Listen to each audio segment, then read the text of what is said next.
Hi, my name is Paulina Dragan, and I like to present a poster titled Self-Learning Systems in the Design of GPCR-Targeting Drugs, prepared by the Laboratory of Modeling of Cellular Processes at the University of Warsaw in Poland.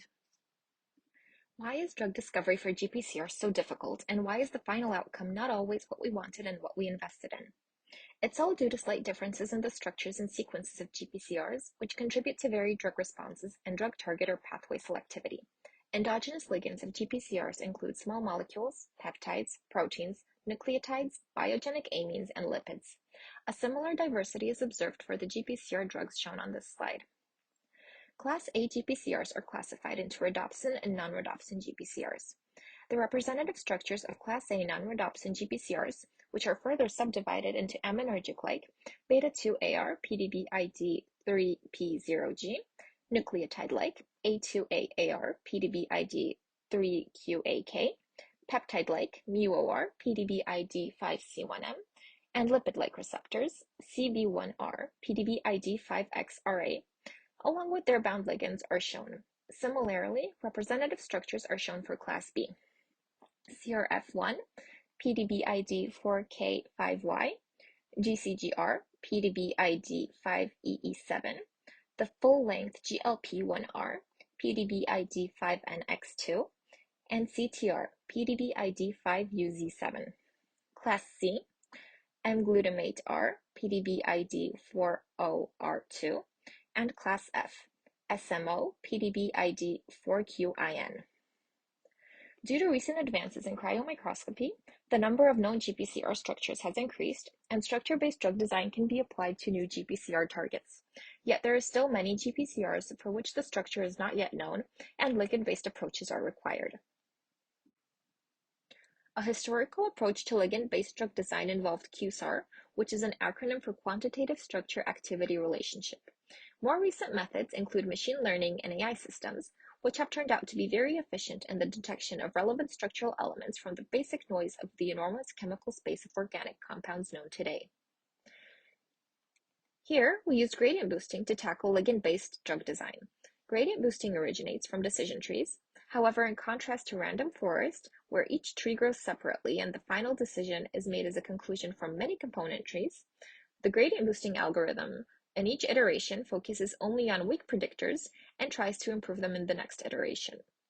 There are several versions of gradient boosting. One of it, like GBM, focuses on one weakest prediction in the iteration rather than trying to improve all weak predictions in one iteration. As a source of training datasets, we used Campbell, which is a free and easily accessible database with simple but detailed data descriptions. It includes datasets for various drug targets, for example kinases, GPCRs, or transcription factors. In each case, the rough data from Campbell was curated in several steps, which included the removal of records with a confidence score below the threshold, or leaving data from large assays only. Datasets for chemokine receptors were well distributed, and thus the developed model was of the best predictive performance. In the case of cannabinoid receptors, the datasets were equally distributed. However, in the case of training datasets for Class B GPCRs, we observed a distinct distribution of data points, which influenced the performance of the model. The training set for GLP1R included two distinct clusters of similar compounds. In the case of atypical chemokine receptors, the Campbell datasets included even less equally distributed data points. The overrepresentation of specific scaffolds and the ambiguity of the experimental data worsened the model performance. But the RMSE, which is typically used to measure the model performance, did not reflect these problems. For this reason, another detailed test was performed for datasets of 6 chemokine receptors, CCR1 through CCR6. Here, two algorithms were used: a simple sequential model of a Keras TensorFlow neural network and light GBM. What we observed was that light GBM outperformed the neural network in the prediction of the compound activity. Interestingly, adding the negative dataset points, which were the inactive compounds, highly improved the binary classification of compounds as active versus inactive, but worsened the precise activity value prediction. The presented ligand-based approach was combined with a structure-based approach for two chemokine receptors, CCR2 and CCR3. In order to select the best CCR3 model for virtual screening, ROC curves were generated. The binary classification performed by the neural network and the precise activity value prediction performed by LightGBM were juxtaposed with the results of structure-based virtual screening.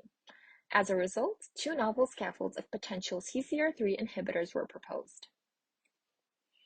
The current study was described in the 3 papers listed here, and it was supported by the National Science Center in Poland. Thank you.